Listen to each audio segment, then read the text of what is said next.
organizan en relación a sus características de estructura, ¿verdad? Lo que se propone es que se tenga unas estructuras básicas que se llaman cabeza de la quinexina, cola de la quinexina, eso estuvimos viendo también, ¿verdad? Entonces, dijimos también que estas quinesinas, al ser proteínas motoras, se trabaja con sus características de poder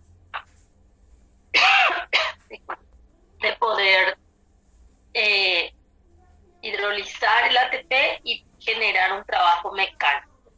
Entonces, gracias a eso se puede hacer un transporte intracelular organizado, que vamos a volver a tocar porque todavía no les hablé así de ese punto de, por ejemplo, el transporte axonal. Solamente mencioné nomás que existen los microtúbulos, todavía no volví a eso. Bueno, y así dijimos que esta de la familia de las quinesinas, y mirándole a la quinesina 1, porque nos estamos refiriendo a una familia que se clasifican en diferentes, o sea que reciben diferentes denominaciones numéricas, o bien igual otros nombres, independientemente de la numérica, por ejemplo, NSD es un ejemplo también de quinesina. Y dijimos también la semana pasada que se caracterizan por moverse hacia el extremo más, pero que tenemos salvedades. Acá tenemos salvedades que se mueven hacia el extremo menos, que no se mueven, que son despolimerasa. Tenemos esas características. Bueno, entonces tienen ustedes ejemplo de, por ejemplo, la quinesina 14 es la que se mueve en relación hacia el otro lado, hacia el extremo menos. La quinesina 13 es la que no se mueve, pero es despolimerasa. La quinesina 8 es el ejemplo del que sí es despolimerasa, pero se mueve. Entonces tenemos ciertas características de cada una de ellas. Bueno, por lo menos tenemos algunos ejemplos acá en nuestro libro. De repente también podemos no encontrar los ejemplos de acuerdo a la literatura que mencionamos. Bueno, ya dijimos que estas proteínas las motoras son muy grandes, cosas así que ya mencionamos en relación al peso molecular para ir pasando nada más.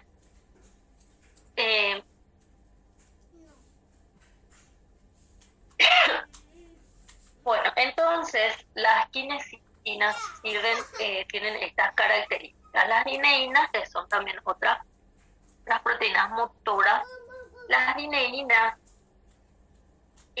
tenemos unas características también parecidas a las quinesinas, cada una tiene también su particularidad.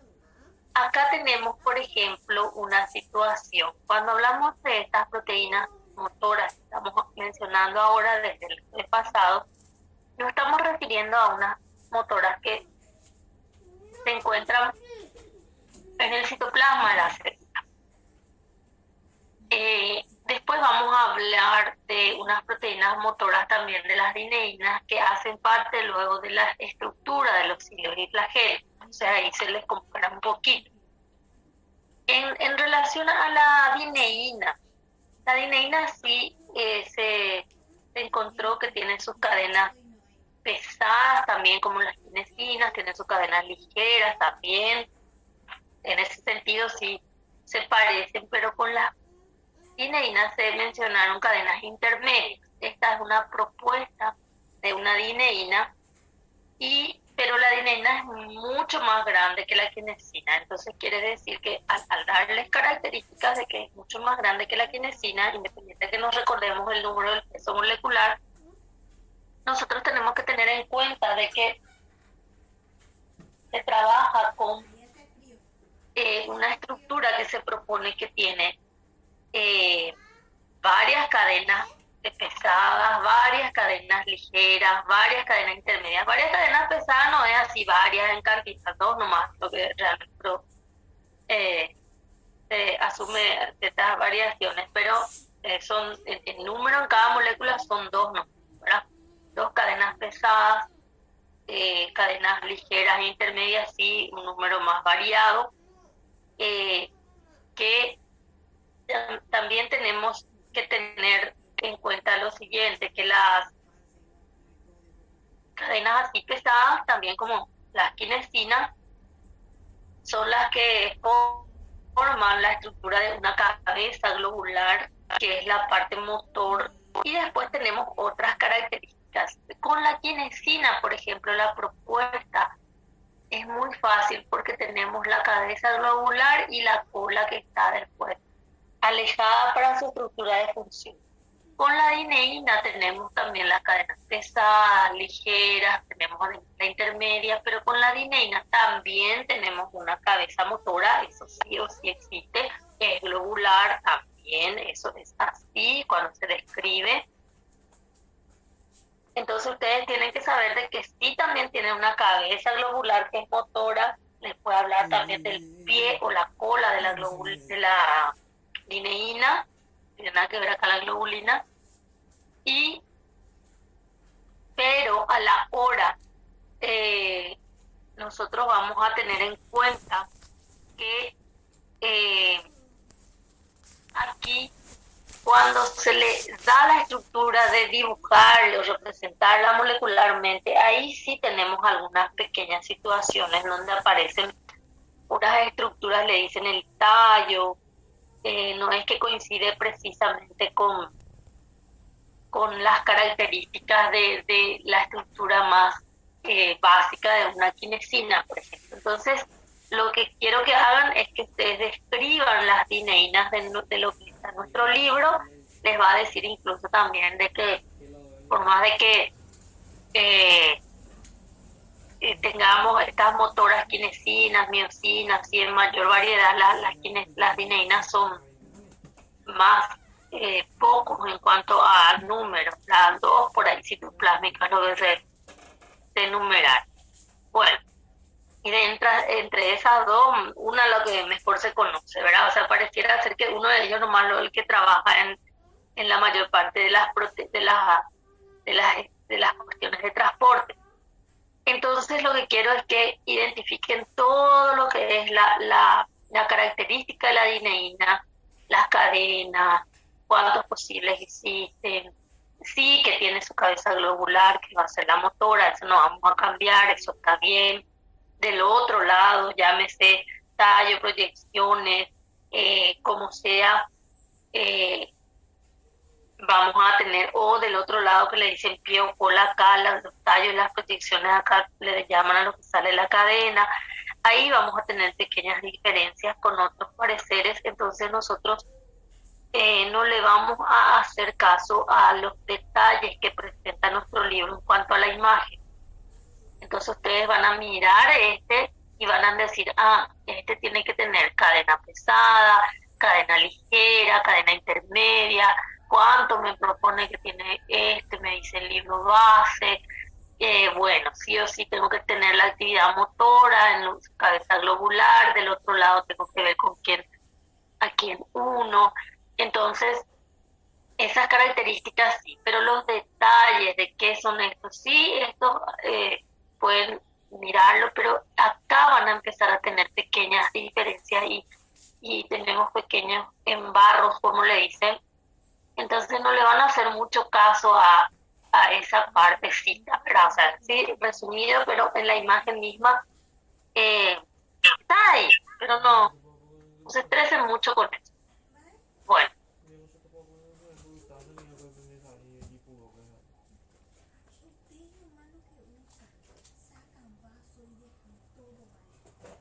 Ahora, ¿cómo es que trabajan estas proteínas? Entonces, algo más de las quinesinas, que no les di, dineínas, creo que les di eh, la mayor parte de las consideraciones de las dineínas. Bueno, Ahora vamos a fijarnos cómo que funcionan estas proteínas. Estas proteínas, por ejemplo, fíjense acá, esto sería un microtúbulo. Acá muestra luego el microtúbulo. Entonces, estas proteínas, por ejemplo, si nosotros tenemos que... cuiden sus micrófonos, por favor.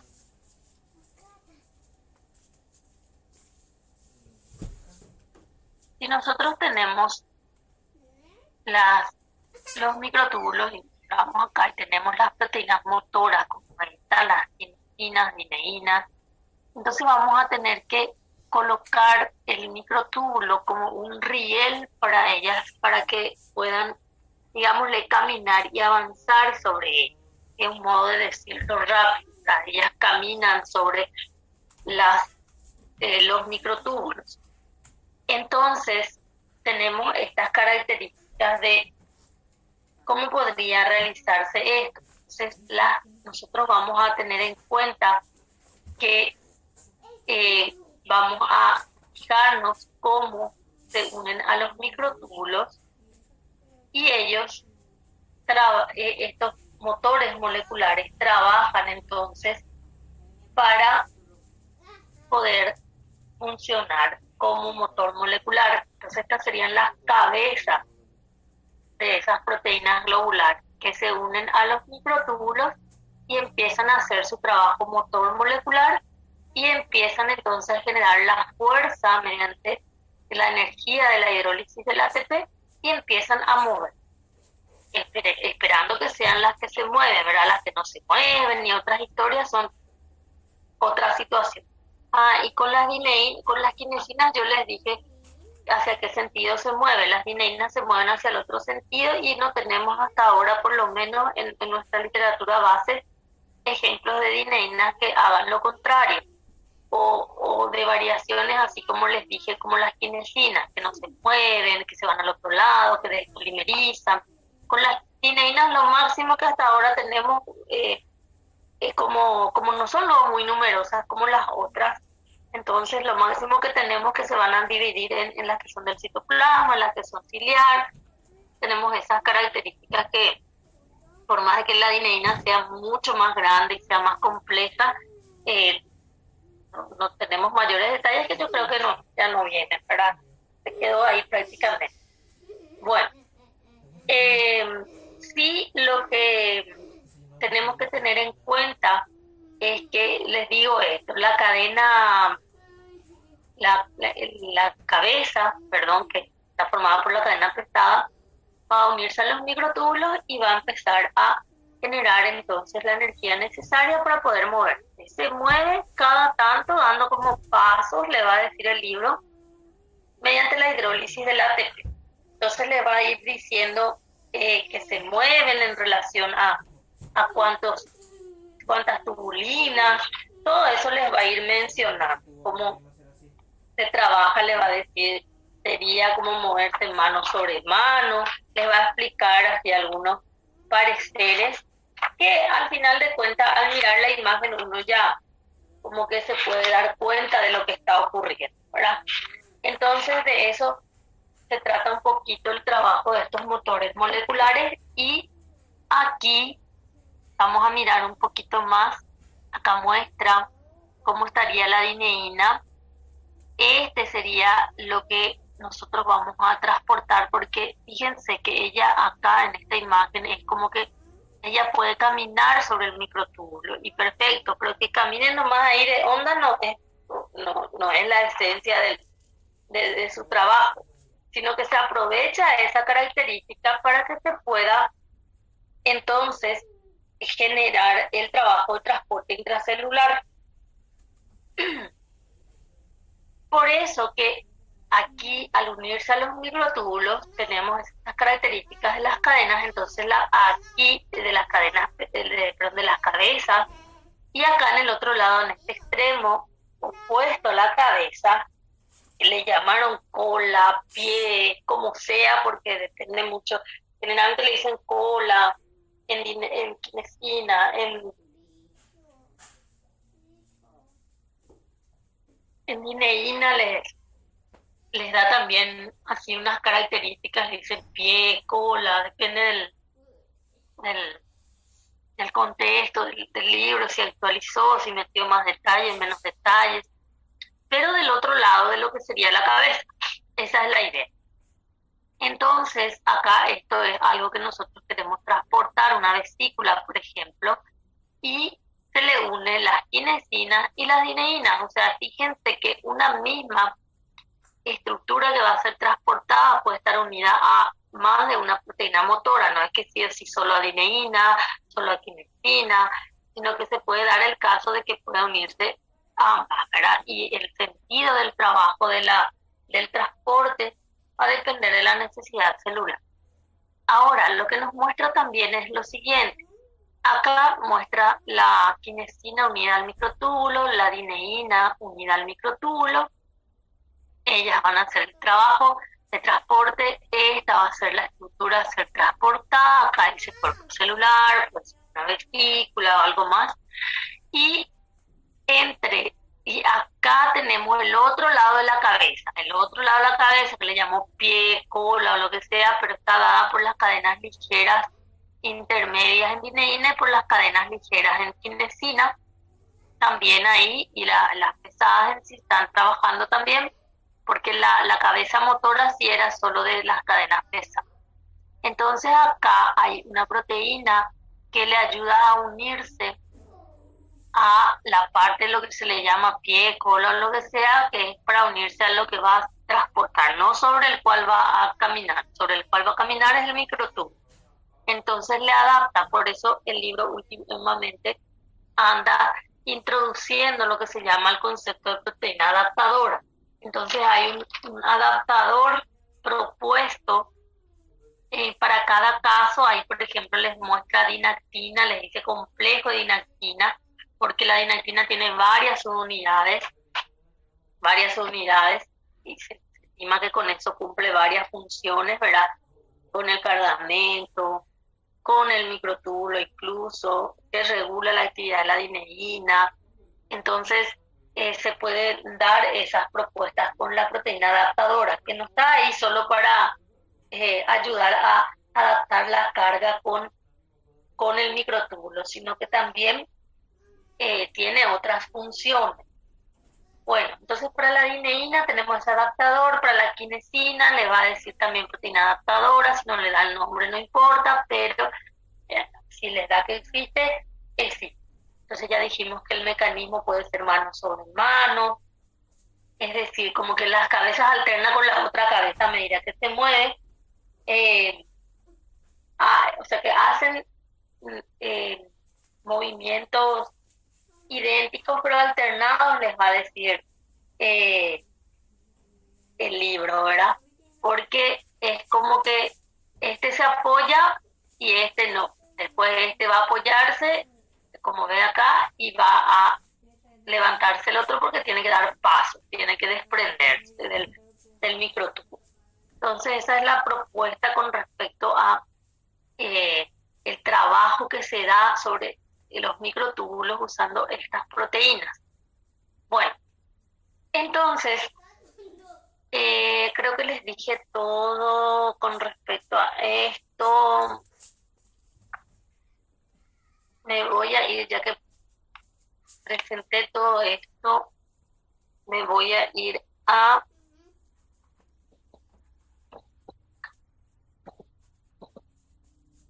bueno, entonces aquí nosotros vemos un detalle de lo que sería una neurona. Esto es el axón, entonces muestra cómo es importante en el transporte axonal la presencia de los microtúbulos. Esos microtúbulos entonces permiten que la neurona pueda trabajar en relación a lo que se llama transporte axonal anterógrado y retrógrado. Anterógrado es para adelante y retrógrado es para atrás, pero en referencia a que al soma, es decir, al cuerpo de la neurona, esta parte. Entonces, el anterógrado se dirige hacia la terminal axónica, que estaría acá. Este es un dibujo muy esquemático, termina así el axón, y retrógrado cuando regresa hacia el Sol. Entonces se dan los transportes de los contenidos de esa célula hacia la terminal axónica y hacia el soma. Entonces las lineínas y las kinesinas, dependiendo del sentido, porque se van hacia el extremo más, las kinesinas entonces se relacionan con el transporte anterógrado y las lineínas con el transporte retro, que se llama transporte axonal. Y después acá muestra también cómo puede ser unas situaciones de transporte intracelular usando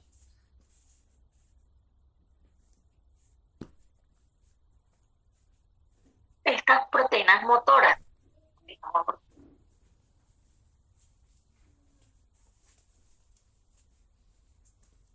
Usando estas proteínas motoras. ¿Qué más?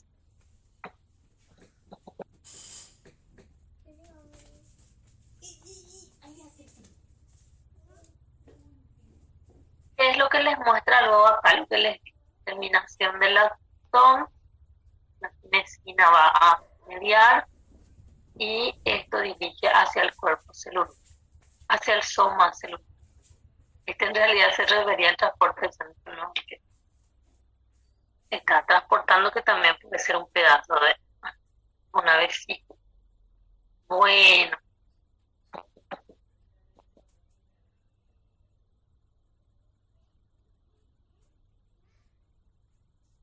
Ok.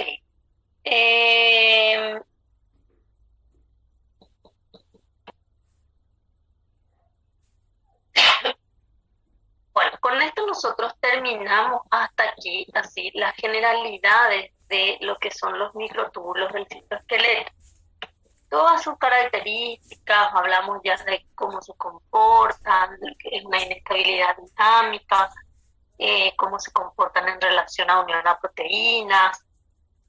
Tenemos esas características básicas, su estructura, que son los protofilamentos, que son las tubulinas, por qué la alfa y la beta se comportan así en GTP, cuando está en GTP la beta, tenemos la gamma, por ahí también, y el centro organizado.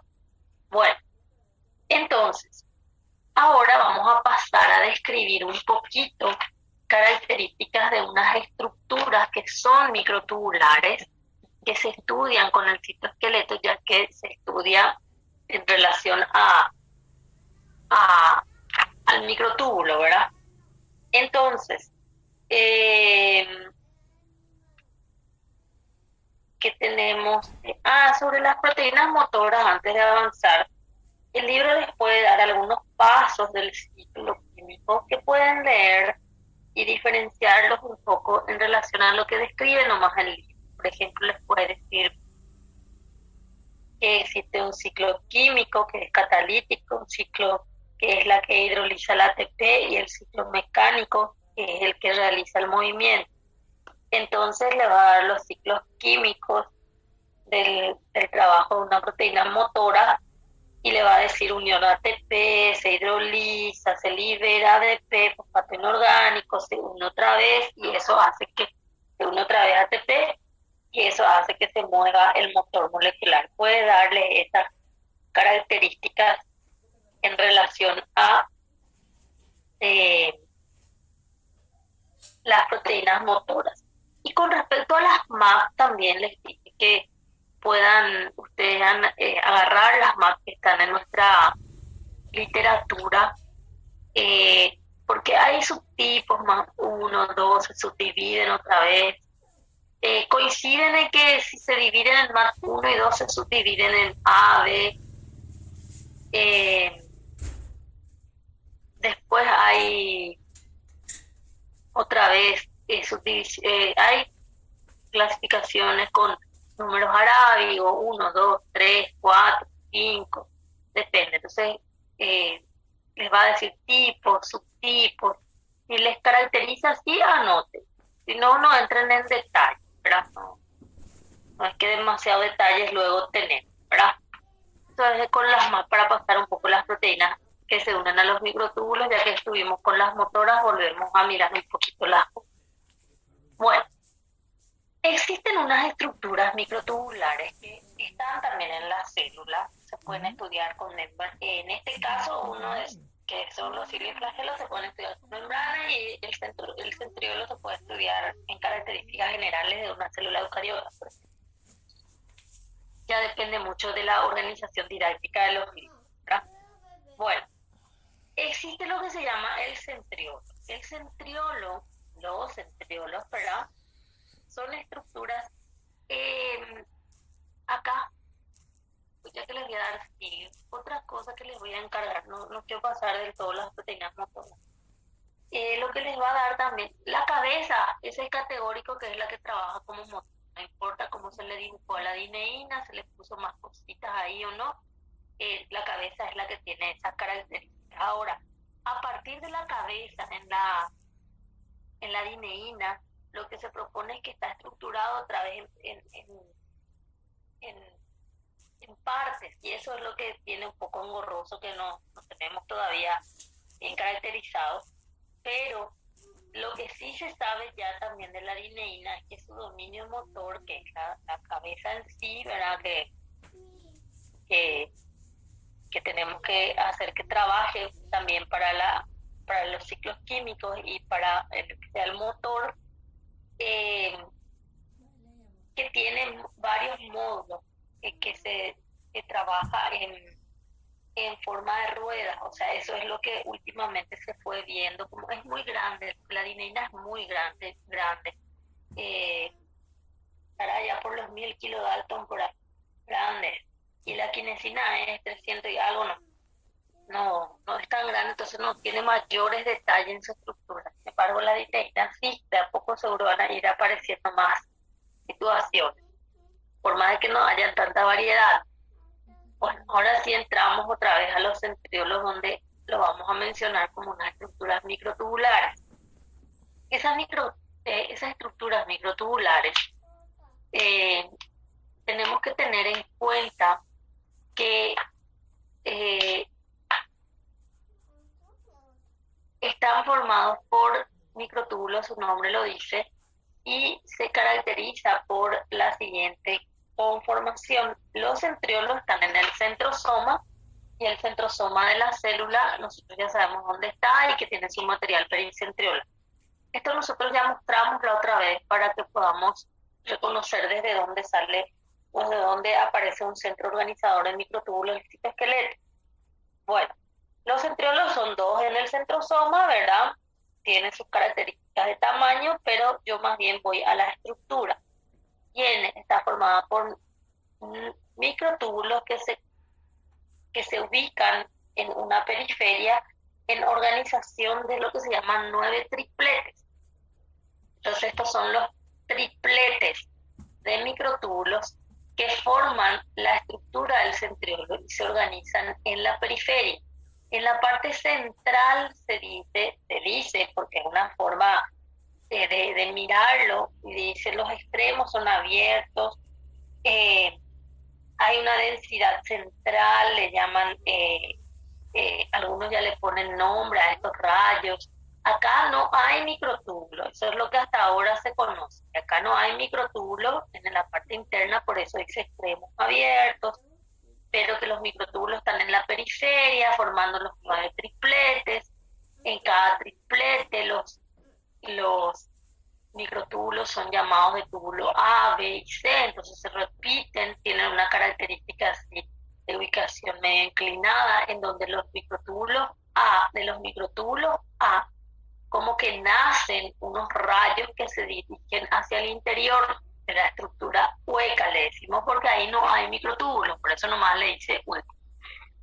Y que desde el túbulo C aparecen estructuras que conectan con el triplete vecino, con el A del triplete vecino. Entonces, tenemos esas características. Estos recibirían nombres, serían estructuras proteicas. Acá se estima que hay también estructuras proteicas, entonces, pero no son microtúbulos. No tenemos mayores detalles como en el cilio y el flagelo. Sí podrían darse ciertas similitudes, pero no tenemos mayores detalles. Entonces, la conformación que aparece en los tripletes, yo les digo digo así, en una conformación que le vemos un poco inclinado, eso se llama inclinado el triplete, eso se llama triplete en rueda de espiga en biología, rueda de espiga. ¿Sí? Bueno, de entre los túbulos del microtúbulo, perdón, del centriolo, el túbulo A es el que se considera que es completo, o sea que yo esperaría que tenga sus 13 protofilamentos organizados de la manera estándar que nosotros hablamos para los microtúbulos. Y los túbulos B y C serían incompletos, le dicen, o sea que terminan, en realidad le llaman incompleto en el sentido de la forma en que se originó, porque terminan cerrando su pared con el microtúbulo vecino, eso es lo que hace. Entonces la A es el que tiene propiamente sus 13 protofilamentos porque se generó de esta manera. A eso se refiere completo o incompleto. No que yo le mire y al final sí cerró su pared y digo, pero al final tiene todo porque terminó de cerrar su pared con los protofilamentos del otro.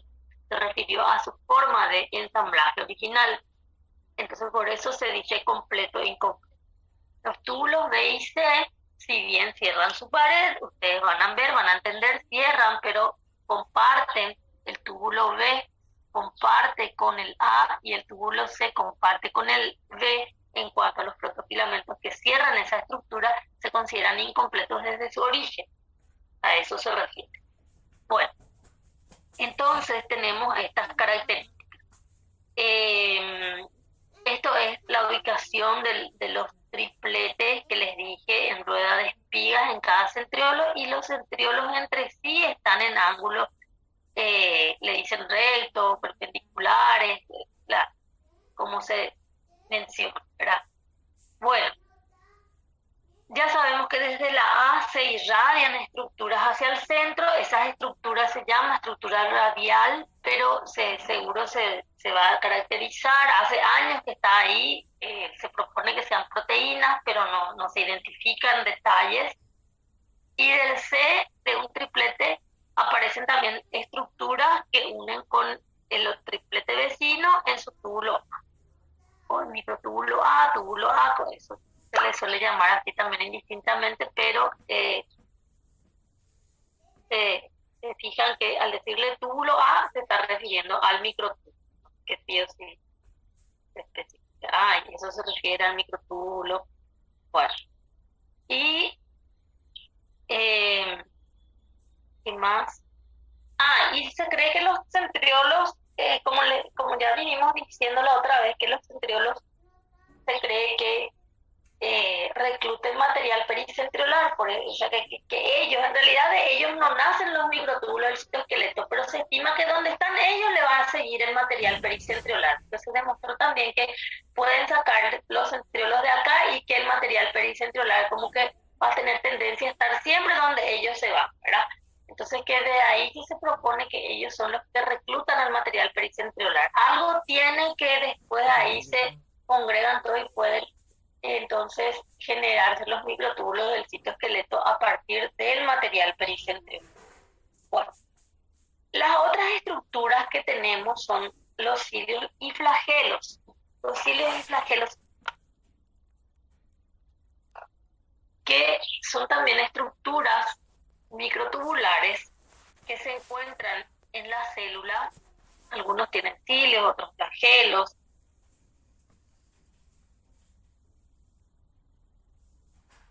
Bueno, ¿qué más? Los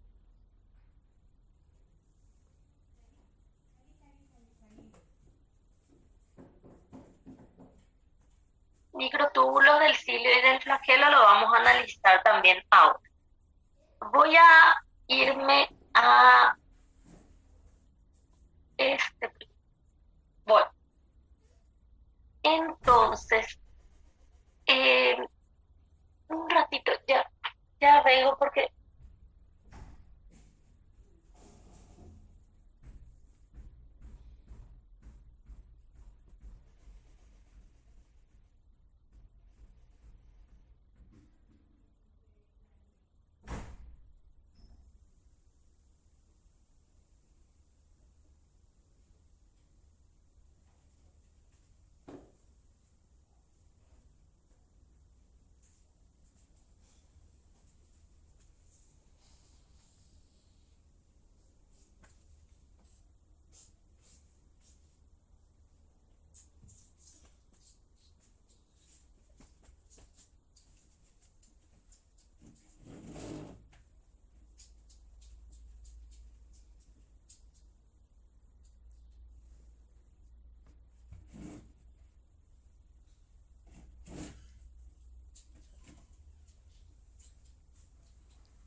como si fuese que acá tengo en esta base el cuerpo basal, entonces voy a tener acá el cuerpo basal y va a empezar a crecer los microtúbulos a partir de esto y van a empujar la membrana. Entonces por eso tenemos esta situación, que el cuerpo basal va a quedar acá y la membrana se va a proyectar, por eso se llaman proyecciones de la membrana. Y a partir de ahí nosotros vamos a tener que analizar, estos serían los microtúbulos que se proyectan, y menos que más que menos, ahí vamos a analizar. Entonces tenemos que analizar esto, la proyección, este es el cilio y el flagelo, desde acá. Esta es la base en sí, que no es todavía una proyección. Entonces yo tengo que analizar lo que ocurre aquí en la base, que me muestra aquí cómo es, que es muy parecido a un centriolo, que incluso existen relaciones evolutivas entre ellos, y les va a decir derivan, cosas así, pero estructuralmente es igual al centriolo. Las cuestiones de que si el centriolo fue el que migró ahí o no, eso ya queda en el parecer de lo que les quiero explicar y cómo dejó, pero sí el cuerpo basal es estructuralmente idéntico a un centriolo. ¿Dónde está la diferencia en cuanto a su comportamiento?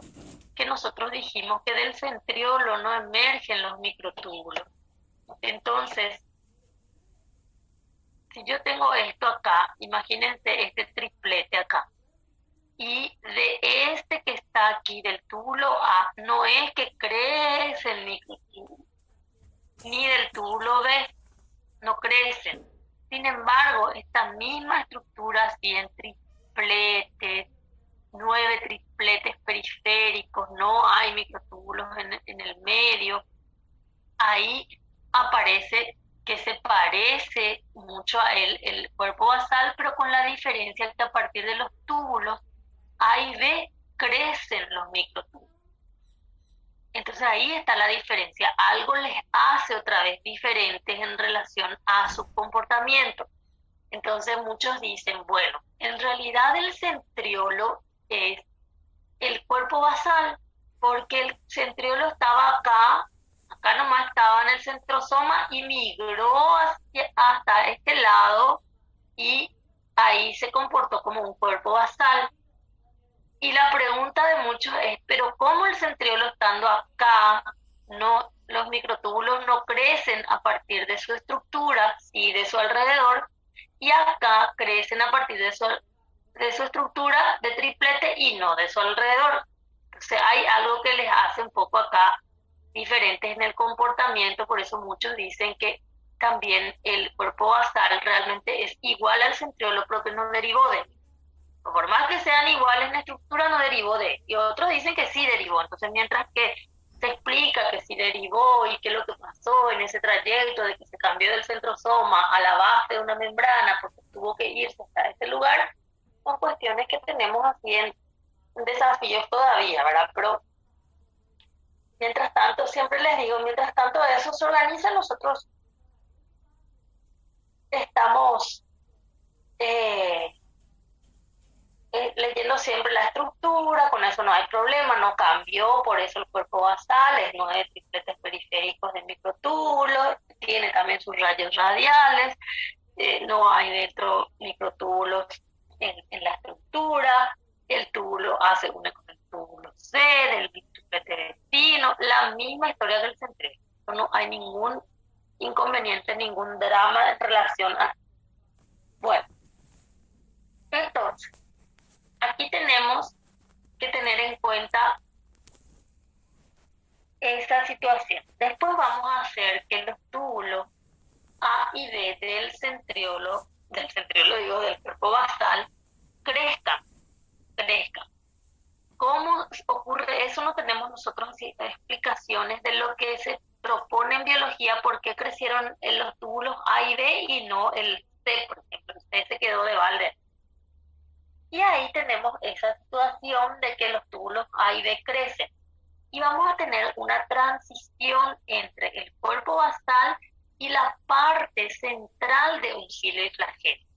La parte central de un cilio y flagelo, la esencia de un cilio y flagelo, se llama axonema. El axonema ciliar y el axonema flagelar son iguales. La diferencia está en la longitud, es decir, si es un flagelo, esto va a ser más largo, si es un cilio va a ser más corto. Esa es la base que se propone. En la histología hay pequeñas variaciones que van a ir conociendo seguramente ya cómo se presentan, y que nuestro libro yo creo que empezó a contar así algunas situaciones, pero no recuerdo si ya caracteriza como unas variaciones ya establecidas, pero la base esta no cambia en el sentido que esta es la propuesta original, no cambió por eso, ¿verdad? No desapareció, pues, ¿verdad? Entonces el axonema, la característica básica de la parte funcional de un cilio y flagelo y de la estructura es la principal. ¿Por qué?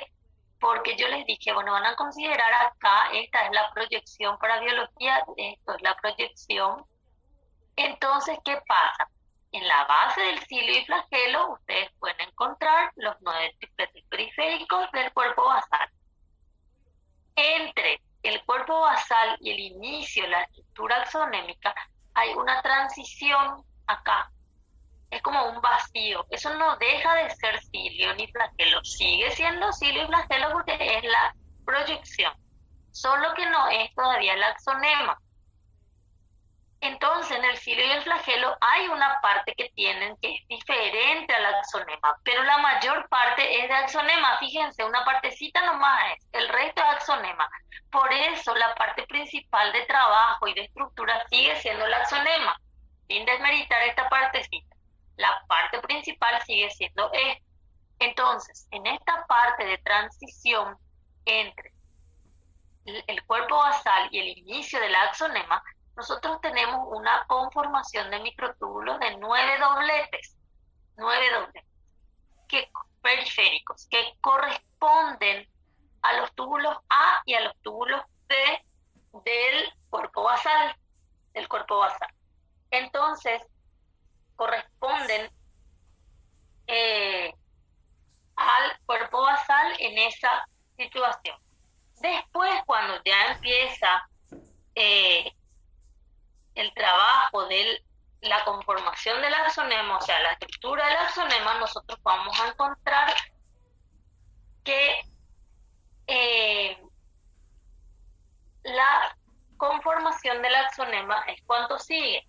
Tenemos 9 dobletes periféricos, como muestra aquí, que ya hablamos luego de esto acá, y más un par de microtúbulos centrales. No son dobletes esto, porque los dobletes son estos que están luego pegados unos al otro, así en su pared de protofilamento. Esos son los dobletes en caracterización para biología.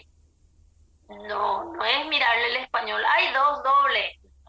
Está establecido en biología que el doblete va a ser aquel que está uno pegado al otro, uno es entero, otro completa nomás con el otro, entonces le dice el A es completo y el B es incompleto. Lo mismo que dijimos para poder establecer el concepto en biología. Entonces, tenemos esa característica y un par de microtúbulos centrales. Esa es la característica estructural del axonema. Por eso, en el cilio y el flagelo, en el cuerpo basal y en el centrosoma, los centriolos le dicen 9 más 0. 9 más 0. Entonces estos 9 se refieren al triplete periférico. Acá en la transición entre el cuerpo basal de un cilio y flagelo y el inicio del axonema tenemos también un 9 más 0, la estructura. Entonces, en el cilio y el flagelo hay 9 más 0, solo que 9 más 0 no es la estructura central del trabajo de un cilio y flagelo, porque se demuestra experimentalmente que si se corta a esta altura o no tiene estas características, no se va a mover como lo hace en la propuesta que se define. 9 más 0. Entonces tenemos que estos 9 acá son dobletes. ¿Por qué le dicen cero? Porque no hay microtúbulos en el centro. Se refiere a la presencia de microtúbulos, no a la presencia de cualquier otra proteína tal vez que se pueda decir que exista, o los rayos se fueron hacia ahí, o cosas así, ¿verdad? Se refiere a la presencia de microtúbulos. Sin embargo, en el axonema nosotros tenemos también 9 más 2. O sea, fíjense que el 9 puede significar muchas cosas, tripletes o dobletes, o sea, dos cosas nomás al final, ¿verdad? Pero muchas para en relación a lo que puedo interpretar, ¿verdad? 9 más 2 es del axonema. Entonces tenemos esta situación. El par central de microtúbulos son 2 microtúbulos enteros que están unidos por unas proteínas que las van organizando como un soporte. Voy a ir a ese detalle. Después tenemos acá una estructura también que rodea al par central. Fíjense que tenemos como estructuras que van hacia el centro desde el túbulo A. Tenemos unión del túbulo B con el túbulo A vecino. Acá teníamos el C con el A, acá tenemos el B con el A. Tenemos proteínas motoras. Entonces la estructura acá del axonema es muy compleja, muy compleja. Entonces se trabaja conociendo el axonema. Y acá este microtúbulo, el par central, fíjense. El par central, ¿de dónde salió? ¿Cómo se creó ahí? ¿Dónde está su origen? Porque no es que se continúa acá con el cuerpo basal, apareció acá.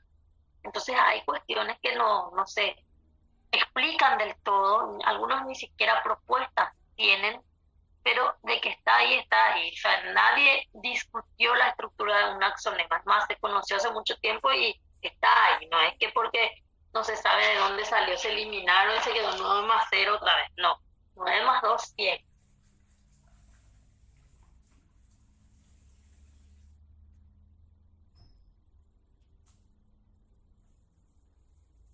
Ahora, tenemos esta situación.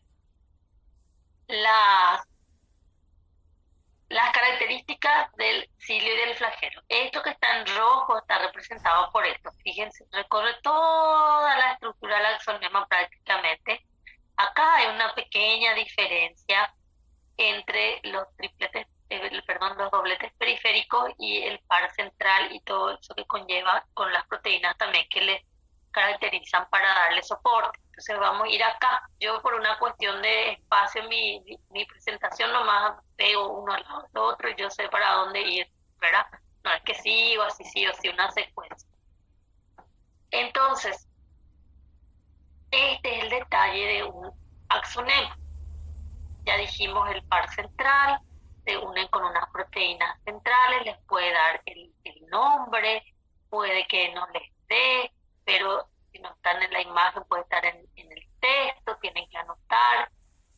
Estas son proteínas del rayo radial, considera que son estructuras proteicas, no tenemos detalles, pero sí se proyectan del túbulo hacia el centro, a lo mejor entonces interaccionan con que es la proteína de la vaina central, o estructura la vaina central. Algunos ya le dicen proteínas y otros ni siquiera se animan a decir de proteínas, pero ya saben que en biología de repente cuando no se sabe, se considera seguro de una proteína, ¿verdad?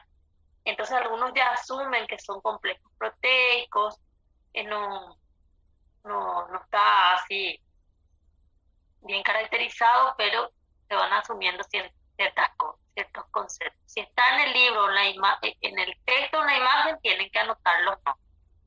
Bueno, acá la nextina que aparece, que es el que hace de puente entre los dobletes vecinos, entonces el túbulo A con el túbulo B, pero de dobletes distintos, tenemos esas características.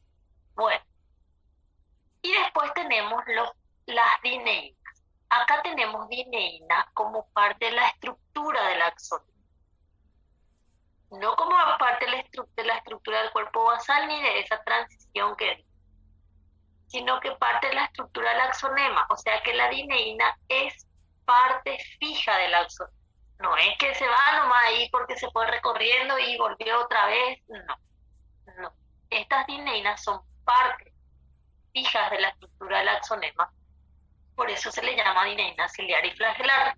No es que ellas están nomás ahí un ratito y ya terminan. Ellas son muy importantes para el trabajo del movimiento del cilio y flagelo. Todas estas proteínas que estamos estudiando aquí son importantes para eso.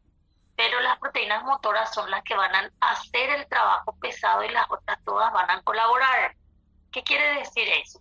Vamos a indicar después el modelo del deslizamiento. Entonces ahí vamos a entender un poquito cómo se comporta este asunto de las proteínas motoras. Bueno, en relación a los microtúbulos del cilio y flagelo, voy a irme acá un ratito.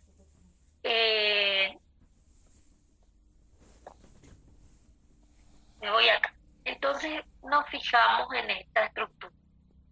Los túbulos del doblete, los túbulos A y B, entonces tenemos estas características.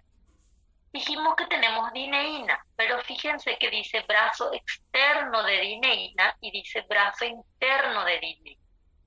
Entonces tenemos dineína. Fíjense que en la estructura, en la conformación básica se va a parecer a lo que ya vimos. Va a tener su cabeza, va a tener su cola, va a tener sus características de cadena. Todo se va a parecer mucho a lo que ya vimos.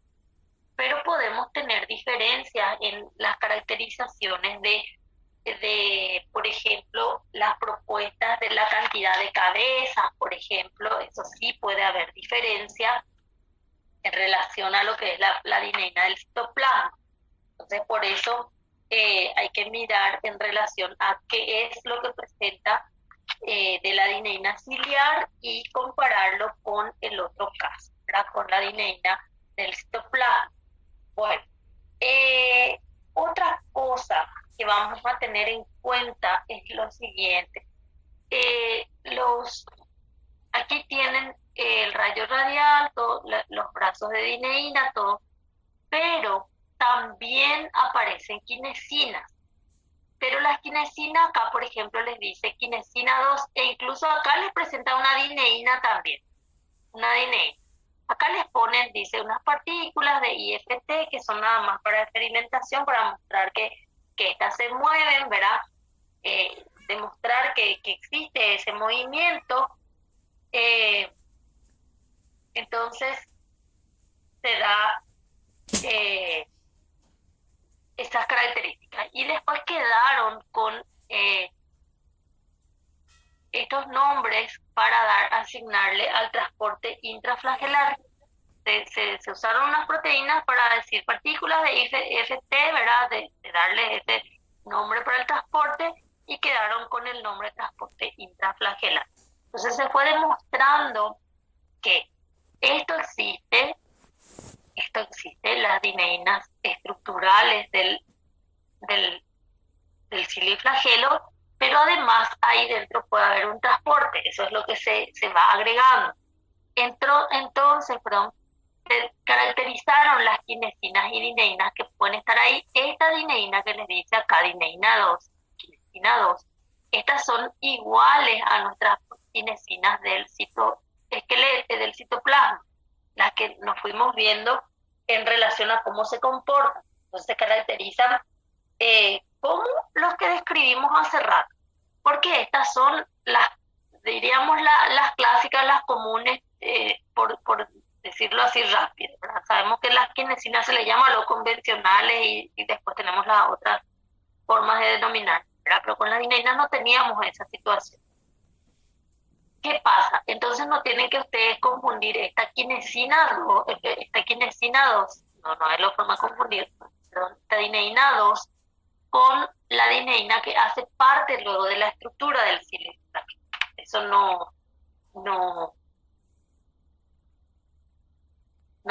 son iguales. La dineína ciliar, como les dije, va a tener características muy parecidas a las que ya hablamos del citoplasma, ¿verdad? Hace rato. Pero van a tener sus diferencias. Son grandes, mucho más grandes. El otro lo tenía, no sé, 1000 kilodalton por ahí, este va a ser enorme. son más grandes.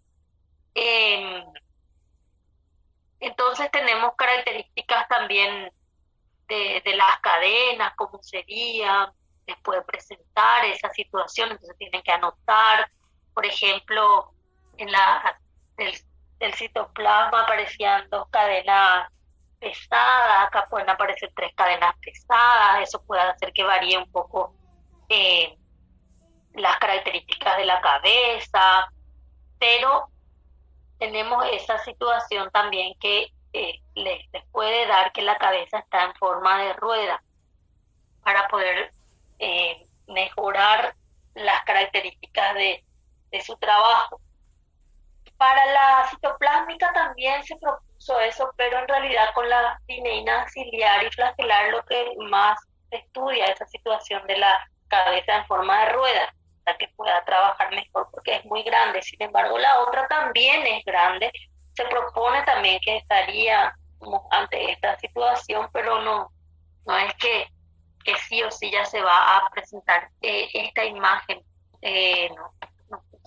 Hay una imagen en el libro que es una figura que está con y muestra luego así el microtúbulo, el microtúbulo y muestra cómo estaría funcionando lo que emerge en relación de la cabeza, ¿verdad? En rueda de molino, no en rueda de molino, en rueda de molino luego le llaman, no me acuerdo su modelo. En rueda nomás parece que le decía. Y ahí es donde realmente en la dineína algunos dicen que está la cabeza y que esto es parte de la cabeza todavía, pero que de la cabeza surge un pequeño tallo y unas partes que tienen la estructura que le da la característica de hacer su caracterización de trabajo. Pero después aparece otra vez el nombre de pedúnculo, donde lo que va a estar, el tallo, entonces eso son las cosas que demasiado confunden todavía, ¿verdad? Sí, seguro vamos a tener propuestas mejores ya en internet y compañías, pero no es el caso para entrar a embrollarnos demasiado con eso. Pero sí entiendan que todas las características que le dé aquí de la cabeza pueden tener nombres específicos, que le digan rueda, que le diga que tiene tallo, eso sí, y que las cadenas pesadas son las que trabajan, eso también sabemos. Entonces tenemos estas características. Fíjense que dice que estos serían los que unen al túbulo B, que caracterizarían las cadenas, las cabezas. Entonces es mucho más complejo el esquema de organización de una dineína ciliar y flagelar que de una dineína citoplásmica. Esa es la idea central. Bueno, y algunas cosas que en este se vieron se pudieron aplicar en estos casos, en donde ya les dice, bueno, vamos a llamarle tallo a este ya va a ser seguramente la rueda, pero como les dije, tenemos ciertas todavía características un poco engorrosas, ¿verdad? Bueno, ¿qué más tenemos?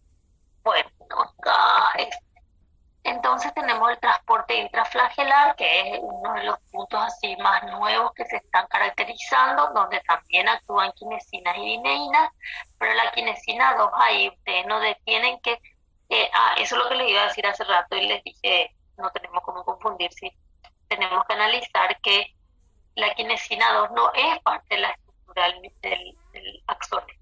El axonema está caracterizado por esta estructura que tenemos aquí. Bueno, entonces, ¿cómo fíjense cómo puede estar ocurriendo este trabajo de transporte intraflagelar? Y ahora vamos a ir a la propuesta de cómo puede darse el movimiento de cilios y de flagelos para poder trabajar. Bueno, en cuanto a la propuesta de cómo puede trabajar el cilio y el flagelo en relación a su situación para que mueva esta estructura, para que cumpla su función, entonces nosotros vamos a tener en cuenta que vamos a trabajar con los dobletes que están unos al lado del otro, doblete vecino. Esto va a ser un doblete, esto va a ser un doblete. Entonces, ¿qué es lo que nosotros vamos a tener en cuenta? Fíjense acá, dice tallo que une el túbulo B. En realidad esto va a ser la parte de la dineína que se une al doblete vecino. Entonces, fíjense acá cómo nosotros tenemos los brazos de dineína y vamos a irnos aquí. Entonces nos vamos a fijar que los brazos de dineína están en el túbulo A. Entonces nosotros vamos a hacer que esos brazos de dineína se unan al túbulo B vecino. Por eso dice acá que se une al túbulo B del doblete vecino. Entonces fíjense cómo está la dineína ciliar y flagelar. Acá nosotros mostramos esta situación. Este es el microtúbulo que me va a servir de riel para el transporte. Esta va a ser la dineína citoplásmica y yo voy a hacer que su cabeza se una a este microtúbulo y se mueva sobre este microtúbulo para que se pueda mover esta estructura. Eso es lo que voy a hacer. En el cilio y el flagelo, lo que sería la cola, la base, es lo que ya está adherido al túbulo A. Entonces esto para nosotros sería el túbulo A mismo de un doblete que está acá. Y esto que queda libre para caminar es el que va a unirse al túbulo B del doblete vecino, porque el doblete vecino va a ser el que cumple la función de este riel, tiene que caminar sobre un microtúbulo. Y si está fijo al túbulo A no va a poder caminar sobre él. Entonces el túbulo A para él es como su cargamento acá, se fijó a él, pero se quedó, no como acá que esto es transitorio, que esto puede estar uniéndose y deshaciéndose el cargamento en el sentido de unión a su proteína motora, en el otro no, está fijo al túbulo A. Sin embargo, esto queda como el túbulo B del doblete vecino y ellos van a tener que apoyarse al túbulo B cada tanto, entonces como que está aquí, en el túbulo A es fijo de este doblete y se apoyan al túbulo B del doblete vecino. Entonces ellos ahí ejercen su fuerza motora y se deslizan entonces hacia el extremo menos del doblete vecino, del túbulo B del doblete vecino. ¿Qué pasa entonces? Entonces eso hace que cuando tenemos esta situación de cómo se comportan los microtúbulos,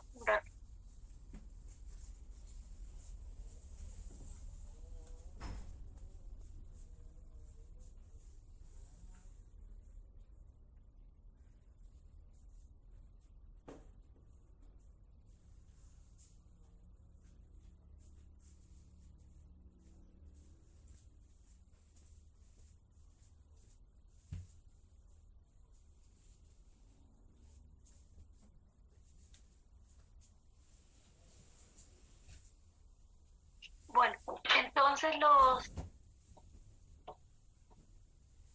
Ay, no.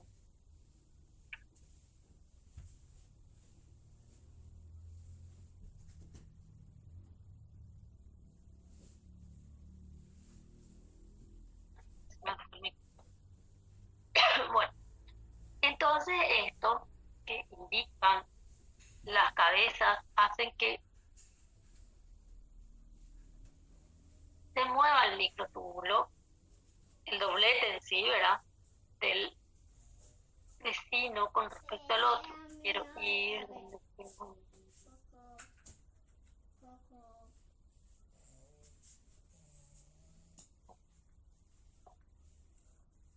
Bueno, entonces yo voy a hacer que acá ocurra el movimiento de los microtúbulos entre sí.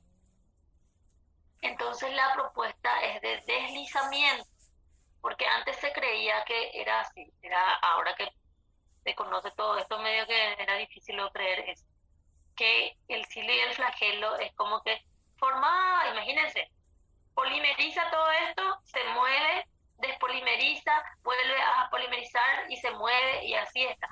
Pero se demostró que no era así. Se demostró que el modelo es de deslizamiento. Entonces, estos que están en la periferia, estos se van moviendo realmente unos con otros en relación a lo que sería la estructura del trabajo de una dineína, y todas estas proteínas que están acá, esta que está acá, todo lo que es la nextina, todo eso ejerce una fuerza a este movimiento y termina entonces haciendo un movimiento de flexión. Entonces, al hacer toda esa fuerza, estos se deslizan unos con otros, o sea, se mueve el microtúbulo, ¿verdad? De deslizamiento hacia el extremo, tal, le dicen, se mueve. Pero al tener tanta, por ejemplo, este va a ser mi cilio y flagelo. Entonces, al tener tanta fuerza para esa situación de movimiento, ellos terminan realmente inclinándose.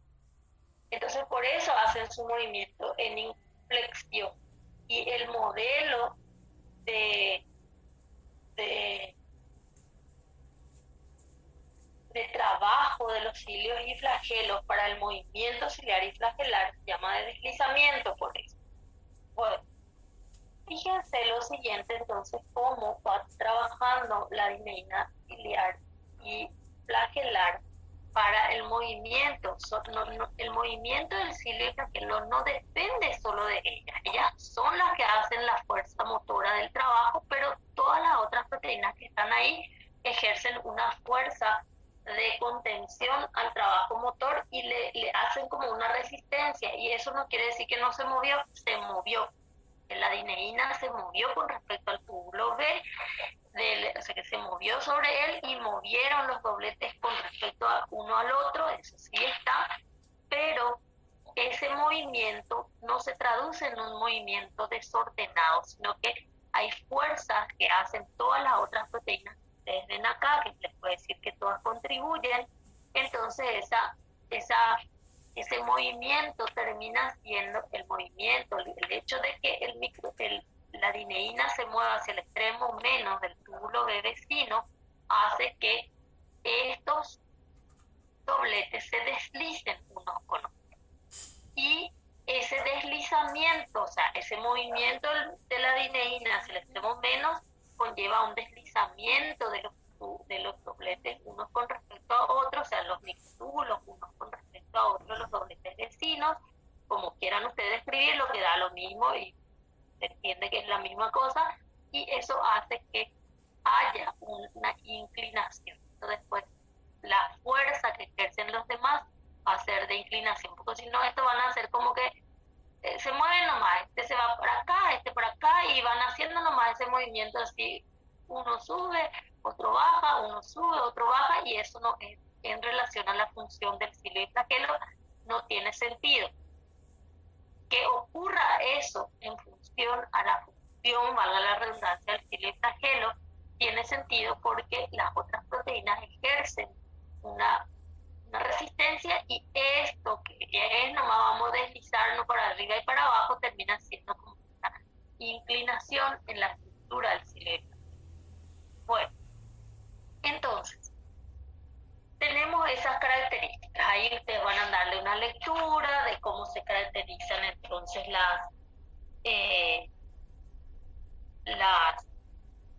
el movimiento del cilio del flagelo. Más bien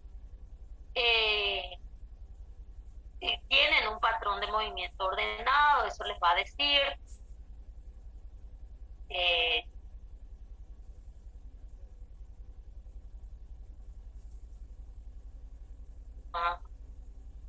Les va a mostrar una figura que es del golpe ciliar. Eso se resume nomás con esto de decir que se deslizan, y por eso el modelo de deslizamiento, y al encontrar resistencia, entonces ahí queda todo lo que ya explicamos.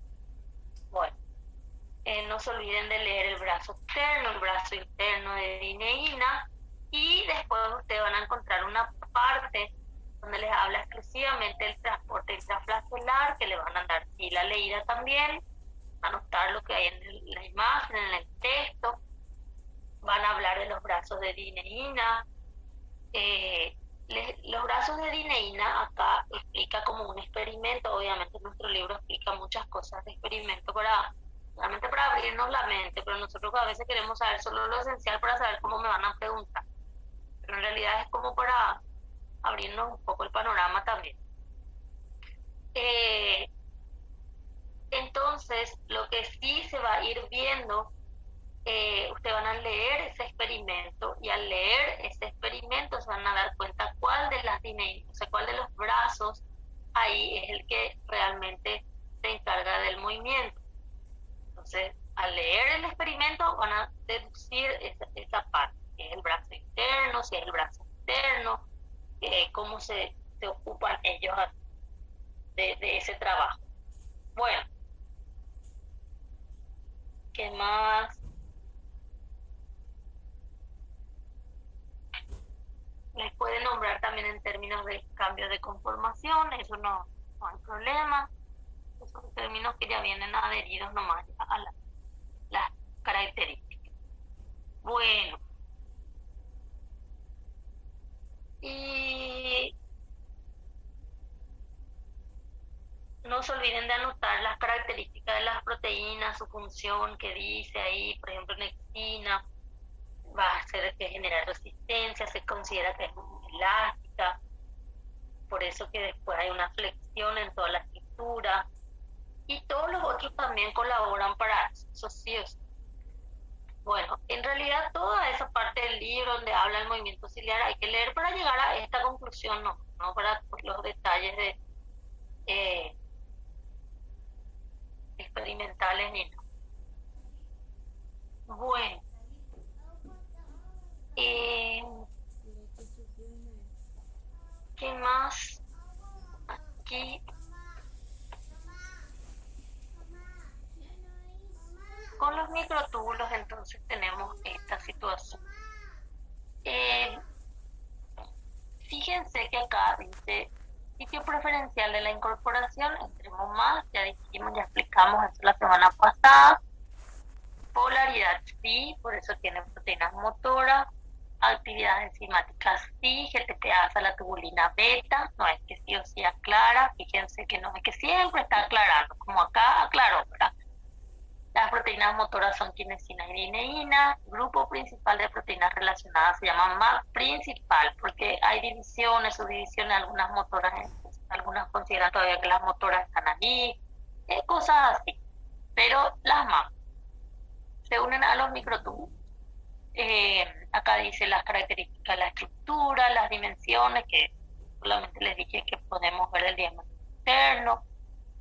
La distribución que dicen todas las células eucariotas, acá dice soporte, transporte intracelular, organización celular, por eso les dije que tenemos que pasar primero por el capítulo antes de volver al cuadro, pero al ir pasando por el capítulo, por los protagonistas del capítulo, ya podemos venir a mirarle al cuadro. En este caso estamos técnicamente terminando microtúbulos.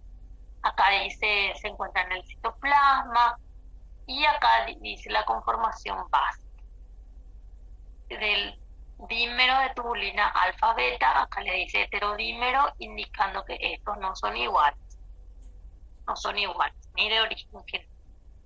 Bueno, o sea, el origen genético muchas veces luego determina esa característica, obviamente. Hasta ahora. Ok. Voy a pasar filamento intermedio. Voy a pasar. Porque filamento intermedio ya es solo para comparar con. Puse nomás en el orden en que trae nuestro libro, pero yo generalmente ya voy a microfilamento y después termino solamente comparando.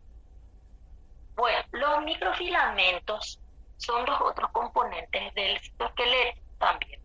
Así como hablamos de microtúbulos, también tienen sus características y tienen sus particularidades en relación a si son del citoesqueleto, si forman parte de otras estructuras también, como el microtúbulo. Lo del microtúbulo les dije también al iniciar esta clase que los microtúbulos también hacen parte del uso mitótico y meiótico, que nosotros no desarrollamos acá. Eso van a anotar nomás acá y ya termina. No se estudia nada de eso acá. Recién en ciclo celular vamos a hablar de eso. Pero sí tienen que anotarlo en su lista de estructuras microtubulares: hilios, flagelos, centriolos y su uso mitótico y meiótico. Bueno, entonces los microfilamentos también vamos a empezar a estudiar, vamos a dar algunas características en relación a estos, en donde, por ejemplo, cuando nosotros hablamos de microfilamentos, así como hablamos de microtúbulos, vamos a tener las proteínas, la proteína, mejor dicho, que conforman la estructura de un microfilamento, que es la actina. La actina se designa como actina G o actina F, dependiendo si nosotros estamos con una actina que está libre de formar el filamento, o la actina F, que es la que ayuda a, o sea, la que está en el filamento. O sea, el microfilamento, su nombre lo dice, es una estructura que parece un hilo, no es un túbulo como el microtúbulo.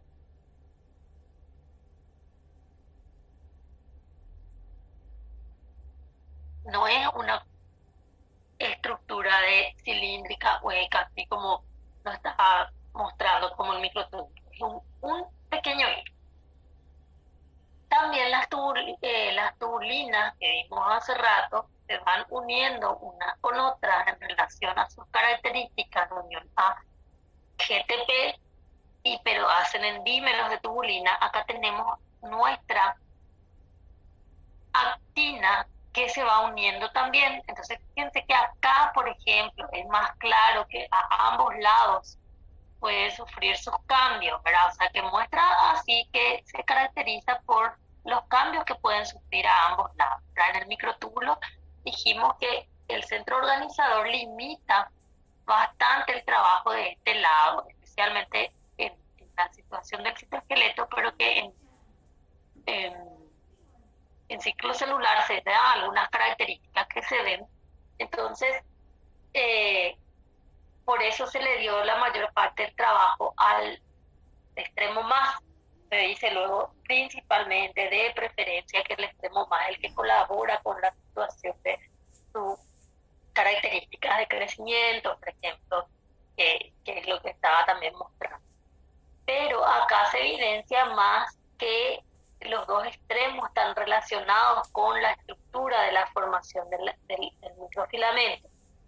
Solamente que después vamos a mirar también los pareceres en relación al comportamiento. Esta situación, ¿por qué aparece acá el extremo más y el extremo menos? O sea, les digo que tiene extremo más y extremo menos. Porque también el microfilamento tiene una característica de ser una estructura polarizada, así como el microtúbulo es también polarizado. Tiene su extremo menos y su extremo más.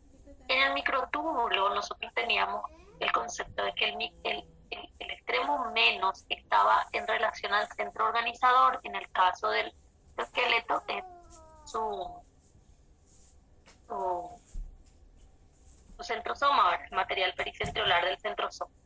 Y en relación al cuerpo basal, al cilio y flagelo del cuerpo basal, ¿verdad?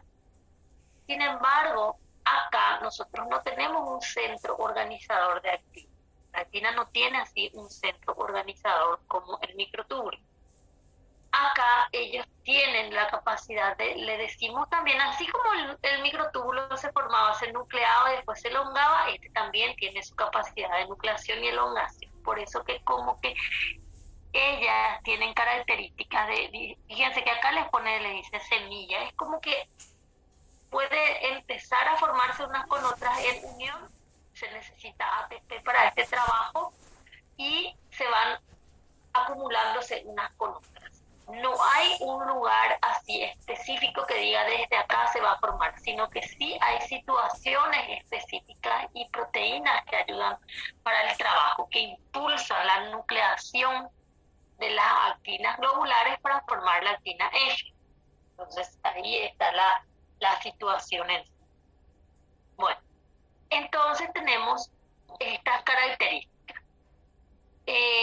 Acá les dice lo mismo. Agregar concentración, porque este es uno de los capítulos que lleva mucho en la parte de biología. Este es uno de los capítulos que, si bien todo nuestro libro habla de, como habla de la parte de experimentos, acá también se habla bastante, solo que en otros contextos, en otros capítulos, los experimentos sirven para explicarnos cómo se llegó a eso, llegar a ciertas conclusiones, todo eso. Que a veces al leer nomás la información no nos damos cuenta, pero al leer toda la historia del experimento, como que nos abrió el panorama, por eso es así acá, ¿verdad? Sin embargo, en el citoesqueleto acá, muchas de las situaciones se realizan experimentalmente, le dicen in vitro, porque hay situaciones que todavía luego no se dilucidaron bien in vivo, es decir, en la célula misma. Entonces tenemos que tener en cuenta en relación a eso, por qué viene mucho in vitro, y que muchas consideraciones se manejan incluso todavía desde ese punto de vista, porque en algunos casos no tenemos todavía situaciones que se reflejaron en la célula misma, entonces sirve el in vitro todavía para entender cómo se organizó cierto concepto. Bueno, entonces por eso acá les va a decir, les va a dar estos términos: agregar hasta alta concentración de tubulina. Sí, les va a decir, la concentración disminuye, va a ir diciéndoles que ellos se van a nuclear, todos van a ir haciendo el trabajo, y les va a decir que ellos van uniéndose, formando las características del filamento. Bueno, ¿qué más? Así como los microtúbulos que les dije, va a tener su nucleación, va a tener su elongación, así como les dice que se comporta, que la nucleación va a ser más lenta, que la elongación va a ser más rápida, eso va a ser igual que los microtúbulos.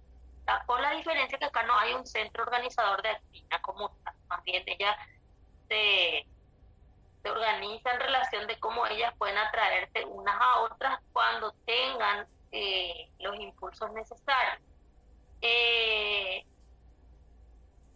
Fíjense lo siguiente, que acá les dice que en relación a, les dije que acá les muestra que los cambios pueden darse en los extremos, pero les muestra que en relación a la concentración de actina, los cambios se van a dar más en el extremo más. Eso también es lo que les da el mensaje acá, que les dije inicialmente, vamos a mirar los dos lados, pero después como que este lado es el que va a sobresalir otra vez en relación a los trabajos de adición, por ejemplo. En la actina, a estos casos, al extremo menos le llaman extremo afilado, y hacia el extremo más le dicen barbado.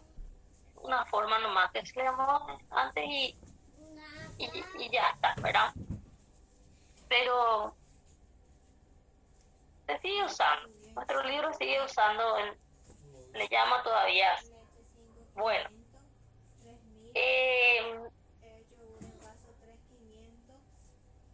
¿qué más?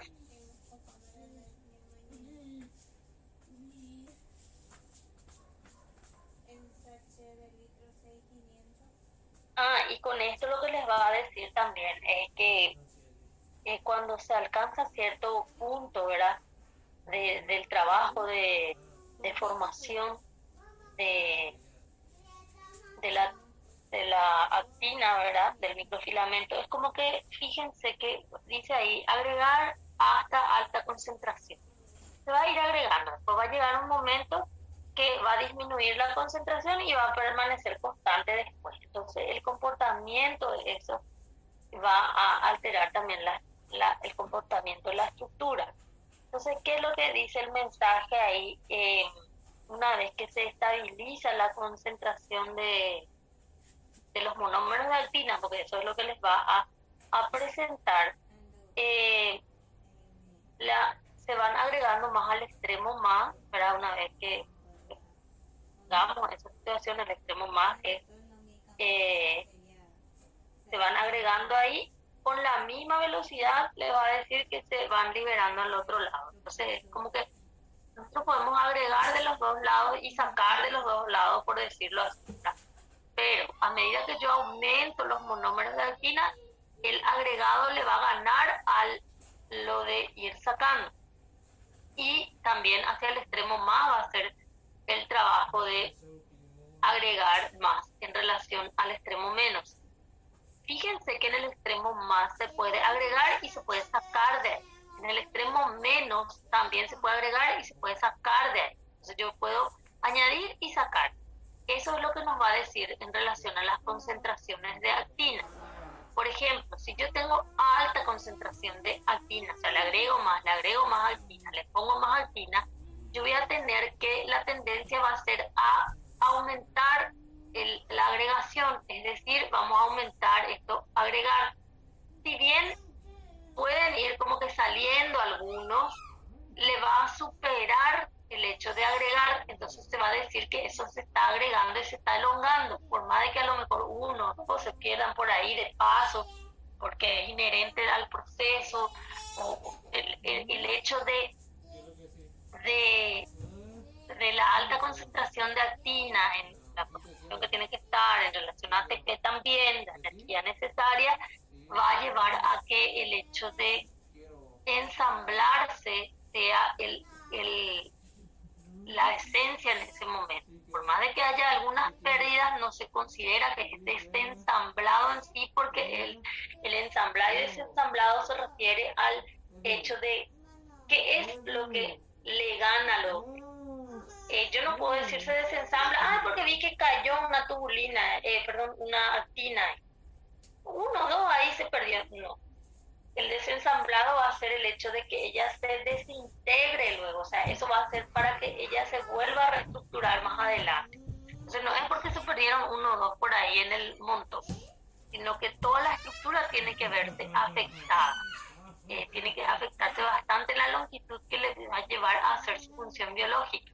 Entonces lo que nos dice acá es que yo voy a poder agregar por acá, voy a poder agregar por acá, voy a poder sacar por acá, voy a poder sacar por acá, pero dependiendo de mi condición de alta concentración de actina con la energía necesaria en ATP, yo voy a tener la posibilidad de aumentar el agregado. O sea, eso voy a elongar. ¿Y hacia dónde va a aumentar? Esto va a ser el que va a tener preferencia. No quiere decir que no va a aumentar acá, sino que esto va a ganarle a este. Primero luego le va a ganar el hecho de ensamblar al desensamblado posible. Entonces, cuando yo tengo el ambiente favorable de concentración de alquina y ATP adecuado con ellos, entonces yo voy a hacer que esto se elongue. Tenemos desde la nucleación hasta la elongación, o sea, va a crecer, esa es la historia. ¿Y hacia dónde nosotros vamos o sea, en base a qué vamos a crecer? Por agregarle más hacia el extremo más. Esa va a ser la idea. Cuando se mantiene estable y cosas así, nosotros vamos a ir viendo, porque primero va a disminuir, después se va a mantener estable otra vez, entonces tenemos esas características. Disminuye, igual la situación del extremo más va a ir aumentando con respecto al extremo menos en agregarse, y después como que se va a mantener estable. Y al mantenerse estable, ahí es como que queda quieto en relación a la concentración de la actina, quiero decir todavía tubulina, no tiene nada que ver más tubulina acá. Entonces, una vez que ocurra esto de que se alcanza la estabilidad en la concentración, entonces lo que se agrega en el extremo más va a ser en relación a lo que se saca del extremo. Entonces les va a decir que va a ser agregar al extremo más, va a tener la misma velocidad que liberar en el extremo menos. Por eso que en este se muestra más el hecho de desensamblar en forma de rueda de molino. Bueno, ¿qué más? Y se aplican muchos fenómenos parecidos al de los microtúbulos. También necesitamos energía, Tenemos el caso de tener monómeros alquina ATP, que son los que necesitamos para el trabajo, y después de cierto momento nosotros vamos a tener que utilizar esa energía. Bueno, así como los microtúbulos, teníamos también proteínas que se unen a los microtúbulos, que le llamábamos las MAP, y las clasificábamos de acuerdo a lo que nos traía nada más nuestro libro. Nosotros tenemos acá unas proteínas también que trabajan con la actina. Esas proteínas son muchísimas, pero muchísimas son esas proteínas. Demasiado muchas. Y esas proteínas se llaman de unión actina.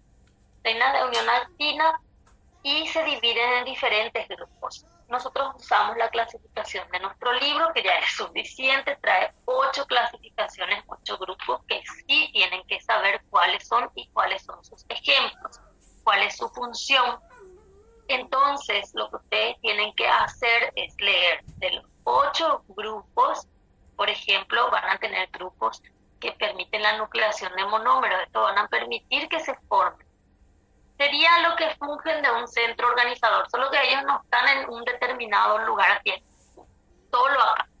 La actina sí se alegra, así por decirlo, por la periferia de la célula, cerca de la membrana se alegra, pero no es que sí o sí en un lugar nomás específico va a ocurrir la nucleación, en el sentido de que en toda esa zona puede haber posibilidad de que se nuclee. Entonces, tenemos los monómeros, tenemos los que permiten que se junten los monómeros, porque ellos son los que pueden formar esta semilla que dice acá. Se empieza a formar y a partir de ahí se atrae para elongar. Están entonces los que organizan, dice acá, polimerización de monómeros, hacen que crezcan los monómeros porque se forman filamentos, y están los que organizan y hacen de estos filamentos de actina como quieren. Entonces están los que forman ácidos. O sea, yo tengo estos son los filamentos, uno de cada uno de estos, que tienen sus características. Entonces se van agregando al extremo más, van perdiendo, van sufriendo toda esa situación que tienen que sufrir luego, porque es de inestabilidad dinámica también para el citoesqueleto. Entonces yo tengo proteínas que me ayudan a formar haces, entonces le puedo llegar a estabilizar más, que forman de estos enlaces cruzados, que bloquean los extremos. Entonces ahí ya no hay posibilidad de hacer estos trabajos, dejamos en cierta longitud, yo quiero que se mantenga en este tamaño de largo, entonces se hace eso, se dice bloqueo del extremo tapa. Están aquellas que secuestran los monómeros, quiere decir que se lo llevan a los monómeros y no permiten que ocurra, que también es importante. Esto no quiere decir que es catástrofe para la célula. En algún momento nosotros tenemos que evitar que ocurra la formación de filamentos para que no se lleven a cabo estos trabajos, que en algún momento sí pueden interferir en alguna situación. Están los que despolimerizan. Los que despolimerizan son los que empiezan a desensamblar. De por sí ella tiene una inestabilidad dinámica, pero existen proteínas que favorecen también eso, así como hablamos los microtúbulos que pueden cambiar esa situación. Están los que le unen con la membrana y están los que cortan. Entonces muchos de los que cortan incluso actúan también como tapas. Entonces las funciones pueden ser compartidas. Las funciones pueden ser compartidas. Y ¿qué es lo que pasa? Resulta que muchos ejemplos pueden venir en un determinado grupo y aparece otra vez en otro. Entonces, sí, es posible que ocurra esto. Es posible que fulanito sea de formar enlaces cruzados y fulanito también sea tap. Está bien eso. Entonces ustedes, si les dan los dos lugares con las dos funciones, tienen que estudiar. Pero si de repente les dice que fulanito es acá de tapa, entonces estudian el tapa. Se le va a dar esta función en esa situación. En algún otro lado leen que pudo haber hecho otro trabajo, le ponen esa función, pero en el ejemplo de tapa en el libro o de polimerizar monómeros, todo eso ustedes anotan lo que está ahí en el texto de cada uno de los puntos de las 8 clasificaciones.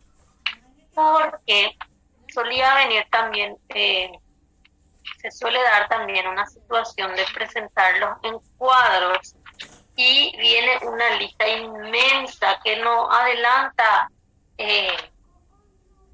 memorizarlo todo, ¿verdad? Pero al saber los grupos ya nos da un panorama de cómo se comportan estas proteínas también que se unen a los microfilamentos. Entonces, lo que se hacía antes era describir todo esto, los grupos que venían en el texto, y se presentaba otra vez en un determinado cuadro, en donde aparecían más ejemplos para eso. Entonces, desde ya la didáctica del libro, nuestro libro no trae ahora su cuadro, antes traía, ¿verdad? Bueno, entonces tenemos estas características. A ver qué más.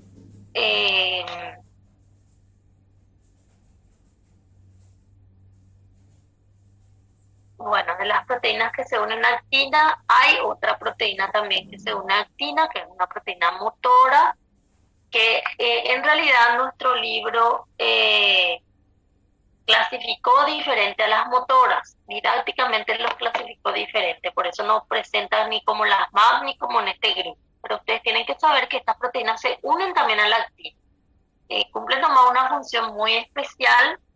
Y en los microtúbulos tenemos las quinesinas y dineínas, no quiere decir que al decir especial las otras no sean menos importantes, no quiere decir eso, sino que sus cualidades son especiales en relación a cómo actúa como motor molecular. Entonces tenemos esa situación. Las miosinas se unen también a la actina. Existen varias miosinas. Las miosinas son las proteínas motoras de la actina. Existen varias miosinas, se dividen de diferentes formas también, y vamos a ir caracterizándolas un poquito. Entonces, en relación a lo que nosotros tenemos de información, entonces las miosinas, por más de que existan en variedades, se van caracterizando nada más algunas en relación a otras, así por conocerse. Las miosinas también tienen su estructura, sus cadenas en relación a otras, sus cadenas pesadas, ligeras, que tenemos también como las otras motoras. No cambió, ¿verdad? No cambió. Se dividen en diferentes formas también de presentación las miosinas, en convencionales, no convencionales, ¿qué otra cosa?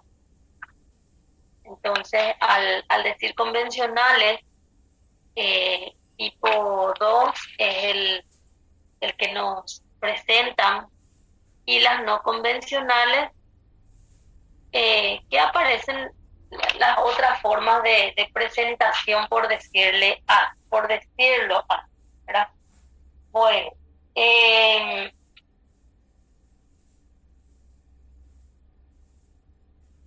ahí aparecen los otros que ustedes van a encontrar en el libro. Es muy posible que les diga que los no convencionales son muchos son, muchos. Más de 10 ya son. Depende ya del libro que traiga. Nuestro libro trae más de 10 ya trae. Pero no pasa 20, 18, 17 por ahí. Creo que eran esos. Y ahí aparecen tipo 1, 3, 18, los tipos que trae, ¿verdad? Pero no tenemos información de todos ellos. Tipo 10 aparece seguro también como ejemplo. Les va a decir que esas no convencionales están en los eucariotas, otras son limitadas, encontrarlo, ¿verdad? Tipo 8 tipo 11, pero algunos le va a decir que solo son de planta, entonces seguro, nuestro libro da un resumen así, como una introducción, y ahí ya cuenta todo lo que tiene que contar, y anoten todos los ejemplos que se dan ahí. Las más conocidas son el tipo 2 que le llaman las convencionales, ¿verdad? Y también les va a dar las características de esto que es de las convencionales. Esto es lo que les va a dar. Otra cosa que les va a indicar también con respecto a las otras miocinas y comparada con esta tipo 2, el tipo 2 se mueve hacia el extremo más de las miocinas. Algún tipo le va a mostrar, le va a expresar que no se mueve, por ejemplo. Pero lo que no se encontró así de ejemplo, es que se vaya al extremo menos. A lo máximo que no se movió, eso es lo que de repente se pudo haber caracterizado hasta ahora. Como no sabemos porque todos los detalles, porque en realidad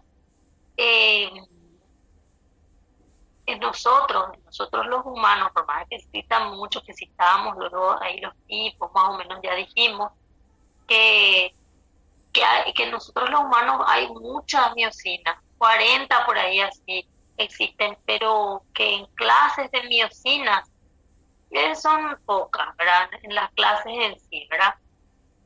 Tipo 12 por ahí, o sea, los numeritos ahí están un poco jugando en relación a lo que se puede interpretar, pero no tenemos así mayores detalles.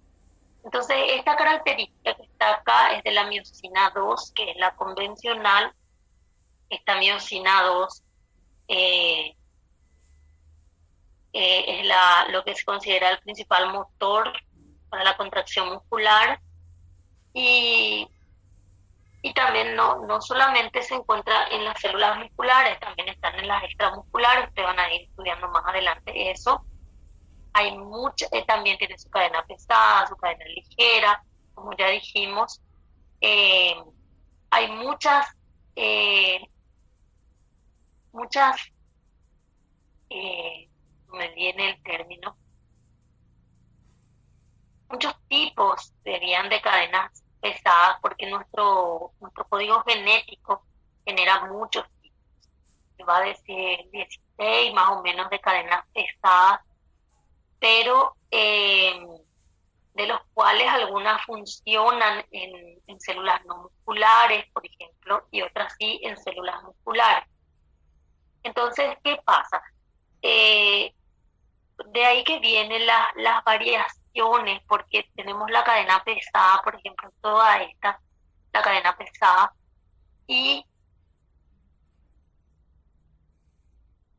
¿qué ocurre con eso? Como hay varios tipos de cadenas pesadas, en cada molécula de miocina nosotros tenemos que tener estas características de cierta cantidad de cadena pesada. Entonces, y forman la estructura principal de la miocina. Por eso que nosotros vamos a tener en cuenta que cada molécula está formada por, les va a decir 6 cadenas peptídicas, les va a decir las 6 cadenas peptídicas o polipeptídicas, como le llamen, que está por un par de cadenas pesadas y 2 pares de cadenas ligeras, que son 4 al final ellas, y 2 de las pesadas. Y esas pesadas, como les dije, como hay varios tipos, se pueden combinar. Vamos a suponer, el libro nos dice 16 tipos, entonces esta cadena pesada puede ser el tipo 1 con el tipo 2, tipo 1 con tipo 1, tipo 2 con tipo 6. Existen esas posibilidades, que no tenemos todas las caracterizaciones, por eso que les va a decir que existen muchos tipos, ¿verdad? Pero son de las características de las miocinas 2 y 2. Bueno, ya les dije que están formadas por sus cadenas ligeras, pesadas, todo que tenemos ahí.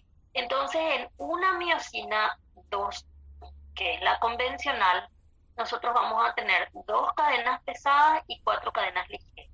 Entonces son 6 cadenas. En cada molécula son 6 cadenas. Las cadenas ligeras suelen volver a dividirse así de acuerdo a su función, pero ese detalle, si tienen ahí en la imagen, anoten y léanlo. Si no hay mayores detalles de ellas, no hace falta que busquen. Pero, ¿qué pasa? Entonces, ustedes van a tener en cuenta que la cadena pesada, una vez más, forma toda la estructura esencial de la miosina.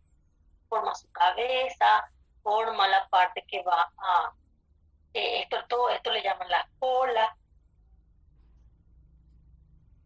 helicoidal de la miosina. Entonces tenemos esa situación, esa característica.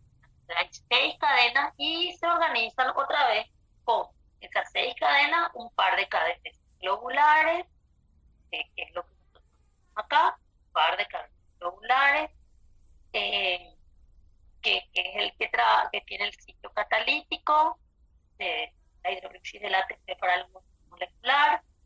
Les va a decir que tiene cuello, un par de cuellos, y les va a dar las características en hélice alfa, y tienen sus cadenas ligeras unidas, cada una. Les va a decir sus cadenas ligeras están unidas, dice 2 cadenas ligeras unidas, ¿verdad?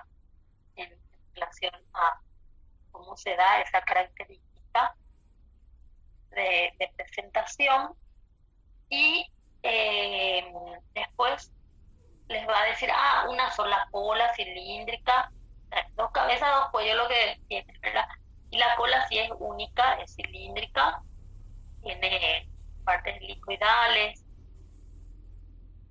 alfa, que están formadas por la cadena pesada. O sea, la cadena pesada lleva un trabajo pesado realmente. Bueno,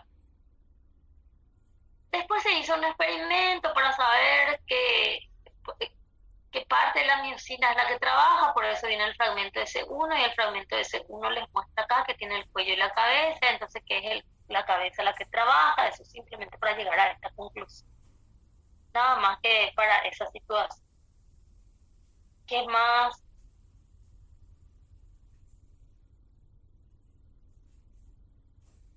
Bueno,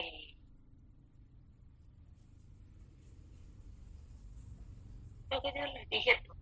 Ahora, las miosinas tienen, esta es la estructura básica, las miosinas tienen, esta también es una proteína grande, 500 por ahí tiene de peso.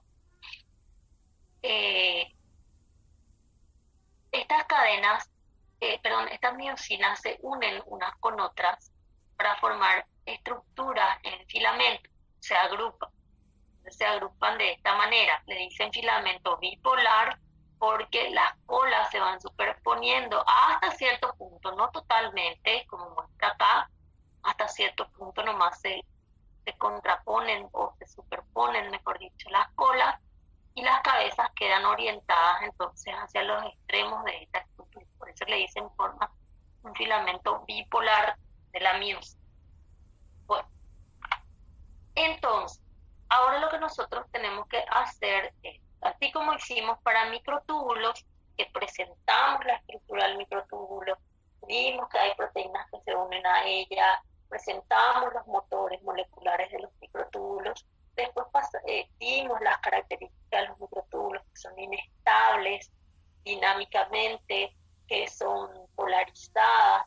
Lo mismo acá también para los microfilamentos, son estructuras polarizadas, tienen inestabilidad, sabemos ya de sus proteínas que se dividen en 8 grupos para nuestra literatura, que generalmente vienen luego así, a veces sí traen menos grupos porque juntan algunas características, otros separan más, pero con tener 8 ya basta eso. Eso no hace falta que ustedes se memoricen en orden.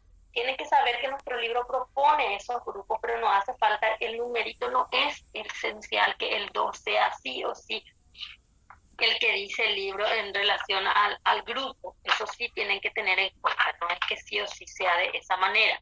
Por ejemplo, si en el tercer lugar les estoy inventando, les les presenta las que son tapa, no quiere decir que sí o sí sea el 3 siempre sean de tapa.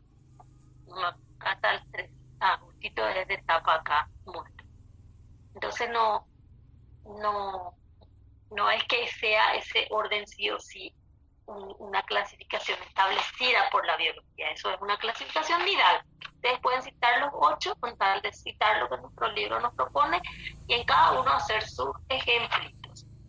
Los que están ahí en el texto y a un costadito ponen si lo encuentran otro lado, porque puede ser que en otra parte del libro, en otra función, empiecen a contar algo y que también genera esa función. Bueno, entonces están ahí. ¿Qué más? Y antes de salir ya de esto y pasar a los que son así las estructuras en relación a la actina y su función mismo, tienen las miocinas no convencionales que ya les dije, citan, se considera que sí, es más pequeña, no se ensambla así en filamentos como estos. El ejemplo es el 1, pero hay más de miocinas en esto. Aparece miocina 1 generalmente como la que une la actina con la membrana plasmática. Por eso vamos a ir encontrándolo en algunas de las funciones.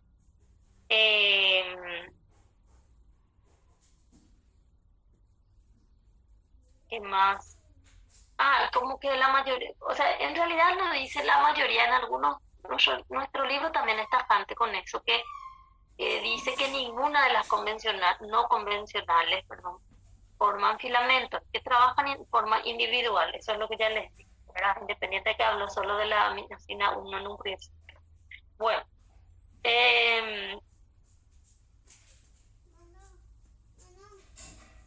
si se mueven, ¿qué más? Y están otras que no se mueven.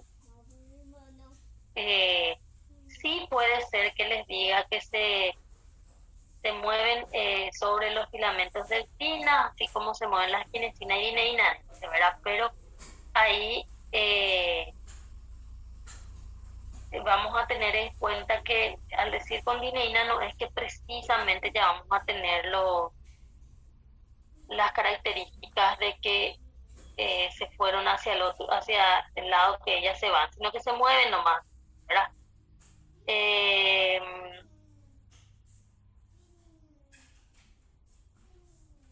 Más se unen también a organelos, todo eso de las no convencionales. Nuestro libro eh, nuestro libro le dio bastante espacio a las no convencionales.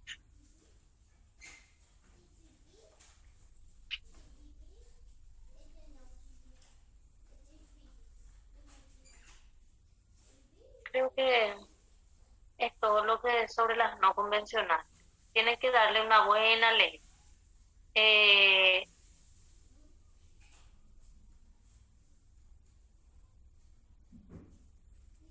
Uno de ellos, lo que les dije que no, hay el que no se mueve, les dije que posiblemente no se daba, o si no les dije luego que no se daba hacia el extremo menos, pero ahora que estoy rememorando, hay un candidato, sí. Es muy posible que les dé la miocina 6, generalmente. Sí, la miocina 6. Anoten nomás que sí puede haber, borren eso que les dije que no había, porque me transbordé. Las miocinas se mueven hacia el extremo más, hay algunas que no se mueven, y sí, hay uno. Creo que es más, luego candidato se demostró ya bien. Nuestro libro les va a dar un ejemplo, ¿sí? Suele traer, ahora te recuerdo, en los estereoxilios suele traer. Entonces, borren nomás la primera parte que les dije que no iban a encontrar hacia el extremo medio. Transcordé en el detalle del estereoxilio. Ahora que iba a entrar en donde se encuentran, me vino eso. Y bueno, eso son las convencionales. presentamos, suele venir, entonces, tiene que darle una leída a la propuesta que presenta, ¿verdad? Si tenemos algún inconveniente de qué es lo que hace realmente, después tenemos que analizar cómo queda, si hay algunas contradicciones. Pero sí, yo recuerdo que nuestro libro le da un buen espacio a las no convencionales, ya bastante bien habla de los que va presentando. Bueno, vamos a descansar un rato, vamos a encontrar en torno a las 10:15 más o menos para continuar.